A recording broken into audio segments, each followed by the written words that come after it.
Hello friends, আমি শিবদাস হালদার আবার আজকের আপনাদের সামনে এসেছি অ্যাডোব পেজমেকারের একটি বিশেষ টিউটোরিয়াল নিয়ে। আজকে আমরা যে বিষয়টি নিয়ে আলোচনা করব সেই বিষয়টি আমি আপনাদের একটু ছোট করে বলে দিই।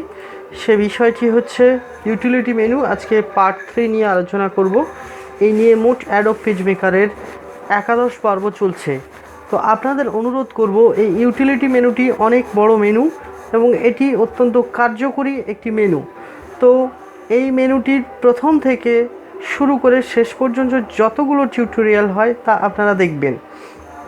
আরেকটি কথা বলে রাখি, আমার চ্যানেলে যারা নতুন এসেছেন তাদেরকে অনুরোধ করব আমার চ্যানেলটি সাবস্ক্রাইব করতে, আর যারা অলরেডি আমার চ্যানেলটি সাবস্ক্রাইব করেছেন তাদেরকে অসংখ্য ধন্যবাদ সাবস্ক্রাইব করার জন্য।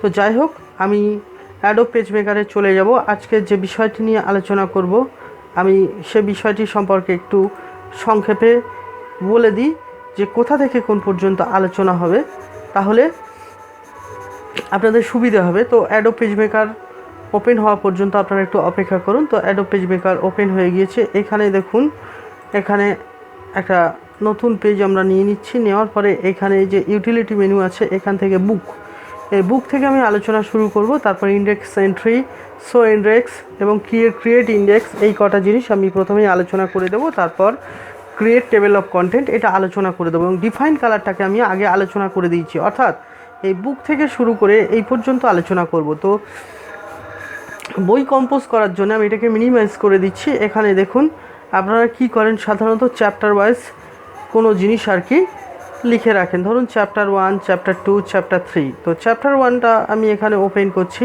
তাহলে এই ধরুন এখানে ফটোশপের টিউটোরিয়াল রয়েছে, তাহলে এটা হচ্ছে চ্যাপ্টার 1। এখানে এরপরে আপনাদের যেটা করতে হবে, এরকম যে কোনো একটা খুলে নেবেন। নেওয়ার পরে চলে আসবেন ফাইল থেকে ওপেন থেকে এখানে ধরুন চ্যাপ্টার 2, আমার এখানে চ্যাপ্টার 2 রয়েছে। তাহলে চ্যাপ্টার 2টাকে আমি কি করব, ওপেন করে নেব।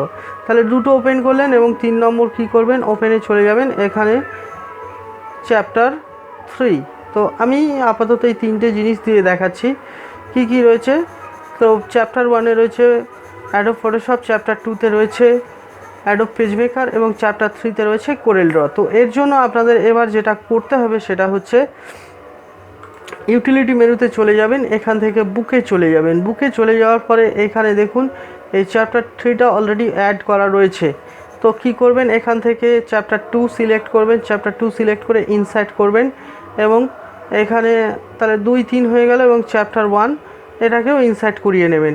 এবারে দেখুন 3, 2 এবং 1 এটা আলাদা হয়ে গিয়েছে। তাহলে এটাকে আপনাকে কি করতে হবে, মুভ আপ অর্থাৎ 1 নম্বরে চলে গেল এবং 3 নম্বরটাকে কী করতে হবে, মুভ ডাউন। এইভাবে 1, 2, 3 সাজিয়ে নেবেন। এখানে দেখুন অটো নাম্বারিং, এটা কি নাম রয়েছে, অটো নাম্বারিং নেক্সট পেজ। তো আমরা নেক্সট পেজে ক্লিক দিয়ে দেবো। অটো নাম্বারিং নেক্সট পেজে ক্লিক দিয়ে দেওয়ার পরে ওকে করে দেবো। এখানে দেখুন অটো নাম্বারিং ইজ সিলেক্টেড। তো এখানে আমরা ক্লিক দিয়ে দেবো। ক্লিক দেওয়ার পরে দেখুন আমাদের বইয়ের কাজ শেষ হয়ে গিয়েছে। এবার আমরা যদি এখানে এই যে রেস্টোর ডাউনে ক্লিক দিই তাহলে দেখবো যে আমাদের পেজগুলো খুলে যাচ্ছে, অর্থাৎ পরপর বইয়ের পেজ, এই একটা পেজ, এই দুটো পেজ, এই 3টে পেজ। তো আমি একটা জিনিস আপনাদের ছোট করে বলে দিতে চাই, এই পেজটা আমাদের প্রয়োজন নেই, কিন্তু এই পেজটি অনাবশ্যক এসে গিয়েছে। তো যাই হোক, আমি এই পেজটাকে ডিলিট করে দিচ্ছি। এই দেখুন 1, 2, 3টে। তো এই যে 3টে পেজ রয়েছে, এই পেজগুলো আপনাদের যেটা করে নিতে হবে, এখান থেকে সেটিংয়ের জন্য ডকুমেন্ট সেটআপ থেকে আপনাদের এই ডাবল সাইড কোনো জায়গায় রাখলে হবে না, এগুলো সব সিঙ্গেল সাইডই থাকবে। তো ফটোশপের এই জায়গায় যদি ক্লিক দিই তাহলে ফটোশপে হচ্ছে 1 নম্বর। এখানে দেখুন আমরা যে পরবর্তী পর্যায়ে যে রয়েছে, যে পেজটা রয়েছে, সেই পেজটা যদি আমরা দেখি তাহলে এখানে দেখুন এই কোরেল ড্রটা হচ্ছে আমি সর্বশেষে বলেছিলাম। তাহলে কোরেল ড্র হচ্ছে 3 নম্বর, ঠিক আছে, 3 নম্বর পেজ। আর এরপরে যেটা রয়েছে এই কোরেল ড্রর পরে যে জিনিসটা রয়েছে সেটা হচ্ছে এখানে দেখুন এই যে এইখানে আর যে সমস্ত এই যে অ্যাডোব পেজমেকার, এই অ্যাডোব পেজমেকারের এই যে পেজটা রয়েছে, এই পেজটা এখানে আমি একটু তুলে দেখাচ্ছি আপনাদের। এখানে দেখুন পেজ 2। তো আপনারা যদি কি করেন যে এইভাবে এই যে ফটোশপ পেজমেকার এবং কোরেল ড্র আমি সরিয়েছি বলে, না হলে পেজগুলো কিন্তু ঠিকই ছিল। তো এখানে যদি আপনারা পাবলিশ করে দেন, তো এখানে ধরুন আপনারা কোনো জিনিস আর কি এখানে সেভ করছেন বা এখানে পাবলিশ করে দিচ্ছেন, এই সেভ অ্যাজ, এখানে ধরুন সেভ অ্যাজ, এখানে আমরা কি করে দিচ্ছি, এই সেভ করে দিচ্ছি। যদি কোনো একটা নাম দিয়ে সেভ করি তাহলে দেখবেন এটা কিন্তু বই ফিগারে বা বই আকারে এটা মানে সেভ হয়ে গিয়েছে। তো এটা গেল আমাদের প্রথম আলোচনা।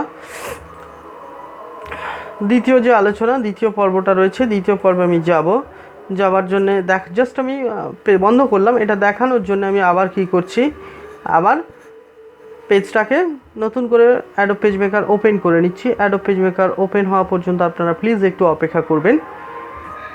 তো এই অ্যাডোব পেজ মেকার ওপেন হয়ে গিয়েছে। এবার আমাদের যে জিনিসটা নিয়ে আলোচনা করার দরকার সেটা হচ্ছে এই ইউটিলিটি মেনুর এলিমেন্ট মেনুর এক মিনিট, এখানে দেখুন, এইখানে ইন্ডেক্স এন্ট্রি নিয়ে আমরা আলোচনা করব। তো ইন্ডেক্স এন্ট্রি নিয়ে আলোচনা করতে গেলে আমাদের যেটা দরকার সেখানে হচ্ছে ইন্ডেক্স বলতে আমরা কি বুঝবো সেটা আমি আপনাদের প্রথমে একটু বলে দিই। তো ইন্ডেক্স বলতে এখানে আপনারা লক্ষ্য করবেন যে আমরা অনেক সময় অনেক বই দেখেছি বা অনেক কিছু দেখেছি, সেখানে আমাদের যেগুলো হয় সেখানে দেখুন কোনো জায়গায় কোনো পেজ থাকে। যেমন পেজ বলতে আমরা এরকম পেজের কথা বোঝাতে চাইছি, আমি একটু বড় করে আপনাদের দেখাচ্ছি। ধরুন ইন্ডেক্স, এ থেকে যতগুলো শব্দ আছে সেটা কোন পেজে থাকবে তার মানে কি হবে সেটা এরকম পাশে দেওয়া থাকবে। বি থেকে যতগুলো শব্দ দেওয়া থাকবে সেগুলো কি হবে সেগুলো তার পাশে এরকম দেওয়া থাকবে। তো এর জন্য আমাদের কি করতে হবে, যেখানে আমরা ইন্ডেক্স এন্ট্রি করব সেইটাকে আমরা কি করে নেব, এরকম খুলে নেব। তো এখানে আমরা একটা লেখা সেভ করে রেখেছি, ধরুন এই অ্যাবাউট দি অথর 2 নম্বর পেজে রয়েছে, এখানে অ্যাবাউট দ্য এডিটর, আবার এই 3 নম্বর পেজে রয়েছে প্রিফেস, 4 নম্বর পেজে রয়েছে এডিটরস নোট। তো এখানে এরকমভাবে দেখে দেখে আমরা কঠিন শব্দগুলোকে ইন্ডেক্স এন্ট্রি করাবো। তো ইন্ডেক্স এন্ট্রি করাতে গেলে এখানে আমাদের প্রথম টেক্সট টুল এরকম সিলেক্ট করে নিতে হবে। ধরুন ব্লান্ডার, এই ব্লান্ডার শব্দটাকে আমরা কি করব, সিলেক্ট করে নেব। তারপর আমরা চলে যাব ইউটিলিটি থেকে গিয়ে ইন্ডেক্স এন্ট্রি। তো এই ব্লান্ডার শব্দের যে মানে রয়েছে সেই ব্লান্ডার শব্দের মানেটাকে আমরা কি করব, এখানে লিখে দেবো। ব্লান্ডার শব্দের অর্থ হচ্ছে ভুল, তো আমরা এরকম লিখব ERR ও, আর ইরর মানে ভুল, তো ইরর কথাটা লিখলাম 1। দ্বিতীয় পেজে ধরুন আমরা চলে যাচ্ছি, দ্বিতীয় পেজে এখানে কোনো শব্দ, সেইখানে আমরা এখানে ধরুন অন্য কোনো শব্দ, এখানে আমরা সেই শব্দটা আমরা তার মানে লিখব। এখানে ধরুন টিম কথাটা লেখা রয়েছে, টিম শব্দের অর্থ হচ্ছে দল বা গ্রুপ। তো আমি এখান থেকে কি করব, আবার ইউটিলিটিতে চলে যাব, ইন্ডেক্স এন্ট্রিতে চলে যাব, ইন্ডেক্স এন্ট্রিতে এখানে লিখব গ্রুপ কথাটা লিখে দিয়েছি। এরপরে ধরুন 3 নম্বর পেজে আমরা চলে এসেছি,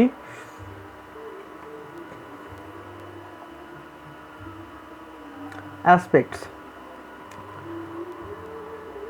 শব্দের অর্থ হচ্ছে দিকগুলো, বিভিন্ন দিক, অ্যাসপেক্টস, অর্থাৎ আমরা এটাকে বলতে পারি এখানে ডাইমেনশন। তো আমরা এখানে কি করব, ইউটিলিটিতে চলে যাব, এখানে ইন্ডেক্স এন্ট্রিতে চলে যাব, ইন্ডেক্স এন্ট্রিতে চলে যাওয়ার পরে লিখব ডাইমেনশন,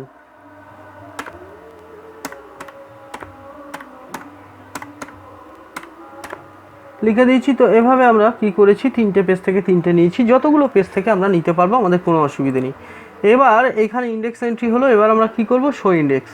তো এখানে দেখুন, এইখানে এ থেকে যেগুলো রয়েছে অ্যাসপেক্টের সমার্থক শব্দ হচ্ছে ডাইমেনশন, আর এটা এরকম প্রিফেস পেজে 3 নম্বরে রয়েছে। এখানে ধরুন বি থেকে যদি কোনো শব্দ থেকে থাকে ব্লান্ডার, তো ব্লান্ডারের অর্থ হচ্ছে ভুল, সেগুলো এখানে দেখাবে। তো কোনটা রয়েছে সেগুলো আমরা এখানে দেখতে পাচ্ছি। এইবারে দেখুন ইউটিলিটি থেকে গিয়ে আমরা কি করব, এখানে ক্রিয়েট ইন্ডেক্স। তো ক্রিয়েট ইন্ডেক্স করার জন্য এখানে প্রথমে আমাদের কি করতে হবে, ফাইলে যেতে হবে, কোথায় আমরা ইন্ডেক্সটা বসাতে চাই। ধরুন এই 7 নম্বর পেজ, এই 7 নম্বর পেজের পরে 8 নম্বর পেজে। তো আমরা এখানে চলে যাব, এখানে চলে গিয়ে ইনসার্ট পেজেস, এখানে আমরা কি করব, একটা পেজ বসাবো এবং আফটার অর্থাৎ সর্বশেষ 8 নম্বরে হবে। তো এখানে আমরা ইউটিলিটিতে চলে যাব, ইউটিলিটিতে গিয়ে কি করব, ক্রিয়েট ইন্ডেক্সের পরে এখানে ইন্ডেক্সে ক্লিক দেওয়ার পরে ওকেতে ক্লিক দেওয়ার পরে এইখানে এই পর্যন্ত এরকম চলে আসার পরে আমি আপনাদেরকে একটু বড় করে দেখাচ্ছি। একটু এইখানে দেখুন, হ্যাঁ, হ্যান্ড টুলের সাহায্যে দেখুন ইন্ডেক্স কথাটা লেখা রয়েছে। এখানে দেখুন অ্যাসপেক্টের শব্দ হচ্ছে ব্লান্ডার্স, এবং এটা 3 নম্বর পেজে ছিল। তো বি থেকে এই দেখুন, বি থেকে হচ্ছে যে এখানে কি বিষয় রয়েছে। তো যাই হোক, আমি এবার যে দ্বিতীয় অংশটা রয়েছে সেই দ্বিতীয় অংশের যে জায়গাটা আছে সেই জায়গায় আমি চলে যাব। তো এটাকে আমি ক্লোজ করে দিচ্ছি, দিয়ে আমি আবার নতুন করে আপনাদের জন্যে যে বাকি অংশ রয়েছে পেজ মেকারের, তার জন্যে পেজ মেকারটা আবার ওপেন করে নিচ্ছি যাতে আপনারা ভালোভাবে বুঝতে পারেন। আমি প্রতিটা জিনিস আলাদা আলাদা করে বুঝিয়ে দিতে চাইছি। তো পেজ মেকার আমাদের খুলে গিয়েছে। পেজ মেকার খুলে গেলে এখানে দেখুন আমরা যেটা আলোচনা করব সেটা হচ্ছে ক্রিয়েট টিওসি অর্থাৎ table of content. Table of content বলতে আমরা যেটা বুঝি সেটা হচ্ছে, আমরা জানি যে বাংলায় আমরা যাকে সূচিপত্র বলে থাকি, তো সেই সূচিপত্র অর্থাৎ কোন পেজে কি রয়েছে, কোথায় কি রয়েছে সেটা আমরা আলোচনা করব। তো এই টেবিল অফ কন্টেন্ট ক্রিয়েট করার জন্য আমরা মোটামুটিভাবে টোটাল পেজগুলো বা টোটাল যে বইয়ের যে অংশ আর কি, সেই অংশটাকে আমরা একটা জায়গায় করে নেব, পরপর করে নেব। তো নিয়ে আমরা কি করব, এখানে আমরা সেই পেজটাকে খুলব। তো এখানে দেখুন আমার এই টেবিল অফ কন্টেন্ট রয়েছে। এখানে 1 নম্বরে অ্যাবাউট দ্য অথর, 2 নম্বরে রয়েছে অ্যাবাউট দ্য এডিটর, 3 নম্বরে রয়েছে প্রিফেস, 4 নম্বরে রয়েছে এডিটরস নোট, 5 নম্বরে রয়েছে ইংলিশ গ্রামার, 6 নম্বরে রয়েছে পার্টস অফ স্পিচ, 7 নম্বরে এরকমভাবে ওই পেজেরই অংশ রয়েছে। তো আমরা প্রথমে কি করব, এরকম জায়গায় চলে আসবো এবং এখানে আপনাদের একটা জিনিস খেয়াল রাখতে হবে, এইখান থেকে যেন এই শো কালার প্যালেট অর্থাৎ এই যে এই কালার আছে, এই কালার প্যালেটটা থাকে। এই কালার প্যালেটের পাশে আপনারা দেখতে পাচ্ছেন স্টাইল বলে যে অংশটা লেখা রয়েছে, এখানে আপনারা ক্লিক দেবেন। তো এখানে ক্লিক দেওয়ার পরে যে জিনিসটা আর কি আপনাদের করতে হবে বা যেটা বিষয় আর কি, সেটা হচ্ছে এখানে এসে প্রথমে টেক্সট টুল সিলেক্ট করবেন। টেক্সট টুল সিলেক্ট করার পরে এই ধরুন অ্যাবাউট দি অথর, এটা প্রথম পেজ এইটা। এখান থেকে এখানে আপনারা দেখুন এই হেডলাইন বলে কথাটা লেখা রয়েছে, হেডলাইনের ওপর ক্লিক দেবেন 1। 2 নম্বরে চলে আসবেন এই অ্যাবাউট দি এডিটর, 2 নম্বর পেজে আসার পরে আবার কি করবেন, হেডলাইন। 3 নম্বর পেজে চলে আসার পরে আবার কি করবেন, এটাকে সিলেক্ট করে নিয়ে হেডলাইনে ক্লিক দেবেন। 4 নম্বর পেজে চলে আসার পরে এটাকে সিলেক্ট করবেন, করে কি করবেন, হেডলাইনে ক্লিক দেবেন। 5-এ চলে আসার পরে এটাকে সিলেক্ট করার পরে কি করবেন, আবারও হেডলাইনে ক্লিক। এবার দেখুন এই 6 নম্বর পেজে রয়েছে, এটাকে সিলেক্ট করবেন এবং হেডলাইনে ক্লিক দেবেন। এবারে প্রথম পেজ, একদম প্রথম পেজের উপরে মাউস পয়েন্টারটা এই জায়গায় নিয়ে এসে এখানে ক্লিক দিন এবং এখান থেকে লেআউট রয়েছে, লেআউট থেকে ইনসার্ট পেজেস, এখানে ইনসার্ট পেজেসের জায়গায় এটা বিফোর, আফটার না, এটা বিফোর করে নেবেন, মানে শুরুতে। তো একটা পেজ হয়ে গেল, এই 1 নম্বর, এই 2 নম্বর পেজটা কিন্তু এখান থেকে লেখা শুরু হচ্ছে। তো এইটা এই জায়গায় এসে তো এগুলো এই যে কোনটা হেডলাইন হবে, কোনটা কি হবে সেটা সিলেক্ট করে নেওয়ার পরে এই ক্রিয়েট টিওসি অর্থাৎ টেবিল অফ কন্টেন্ট। তো এখানে এই যে নো পেজ নম্বর রয়েছে, এখানে পেজ নম্বর আফটার এন্ট্রি। তো এন্ট্রি করার পরে আফটার পেজ নম্বর, দেখুন পেজ নম্বর বিফোর এন্ট্রি। তো আগে যদি মনে করেন যে পেজ নম্বর দেবেন তাহলে পেজ নম্বর দেবেন। আর এখানে যদি মনে করেন ইনক্লুড প্যারাগ্রাফ, ঠিক আছে, তারপরে এখানে ধরুন এই যে পেজ নম্বর, ঠিক আছে, কোথা থেকে শুরু হচ্ছে, বিফোর এন্ট্রি। তো এরকম বিফোর আগে করে দিলাম, আপনারাও করতে পারেন, কোনো ব্যাপার নেই। তো আমি আলাদা আলাদা করে দেখাচ্ছি। তো এইরকম জায়গায় এই পর্যন্ত টেনে আনুন। দেখুন এই যে 2 নম্বর পেজে রয়েছে অ্যাবাউট দি অথর, 3 নম্বর পেজে রয়েছে অ্যাবাউট দি এডিটর, 4 নম্বর পেজে রয়েছে প্রিফেস, 5 নম্বর পেজে রয়েছে এডিটরস নোট, 6 নম্বর পেজে রয়েছে ইংলিশ গ্রামার। তো এইভাবেই যে আপনার যে কন্টেন্ট আছে সেই কন্টেন্ট কোথায় কী রয়েছে সেগুলো এরকমভাবে সাজিয়ে যাবে। এই দেখুন 1 নম্বর পেজ, তারপরে হচ্ছে 2 নম্বর, তারপর 3 নম্বর, তারপর 4 নম্বর। এরপরে পরবর্তী যে লাস্ট অংশ ছিল সেই ইউটিলিটি মেনুর যে লাস্ট অংশ, এখানে দেখুন ডিফাইন কালার ছিল। তো ডিফাইন কালারটা নিয়ে আমরা আলোচনা করেছি। সুতরাং আজকের এই পর্যন্তই আমি টিউটোরিয়ালটি সমাপ্ত করছি। আর আশা করি আপনারা সবাই ভালো আছেন, আপনাদের প্রত্যেকটা মুহূর্ত ভালো কাটুক। আর এখনও পর্যন্ত যারা আমার চ্যানেলটি সাবস্ক্রাইব করেননি তাদেরকে অনুরোধ করব আমার চ্যানেলটি সাবস্ক্রাইব করতে। ধন্যবাদ, ভালো থাকবেন, আপনাদের প্রত্যেকটা মুহূর্ত শুভ হোক।